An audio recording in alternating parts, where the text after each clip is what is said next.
முடி கொட்டுறதை நிறுத்தி ஸ்கேல்ப்புக்கு நல்ல ஒரு ஊட்டச்சத்து கொடுத்து நியூ ஹேரை க்ரோத் பண்ணுற ஒரு சூப்பரான ஹேர் பேக் பார்க்கலாம் வாங்க. இது ஹேர் பேக் சேலஞ்சில் 17வது நாள் 9வது ஹேர் பேக் போட போகிறோம். ஒரே ஒரு கைப்பிடி அளவு வெந்தயமும் அதே அளவு பச்சை பயிரும் எடுத்து ஒன்றாவே நைட்டே ஊற வச்சுட்டேன்.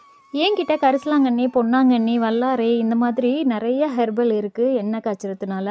இது எல்லாமே ஹேர் பேக்காக போடணும்னு எனக்கு ரொம்ப ஆசை இருக்குது. இந்த ஹெர்பல்லாம் நிறைய பேர் கிடைக்கல அப்படின்னு சொல்கிறதுனால நான் இதை ஹேர் பேக் போடுறதே இல்லை. ஒன்றும் பிரச்சனை இல்லை, நீங்கள் வீடியோ போடுங்க அப்படின்னு சொல்கிறவங்க கமெண்டில் ஒரு ஹார்ட் போட்டுருங்க. ஊற வச்சுருக்க இது ரெண்டையும் மிக்ஸி சாரில் சேர்த்துட்டு இந்த அளவுக்கு கருவேப்பிலை எடுத்திருக்கேன், அதையும் இது கூட சேர்த்துட்டு தண்ணி நல்லா நிறையாவே சேர்த்து நல்லா இதை நைஸாக அரைச்சிருங்க. கொஞ்சம் தண்ணியாகவே இது இருக்கட்டும். நான் இந்த மாதிரி ஒரு வடிகட்டி வச்சு வடிகட்டிக்கிறேன். நீங்கள் துணியிலையும் கூட வடிகட்டிக்கலாம்.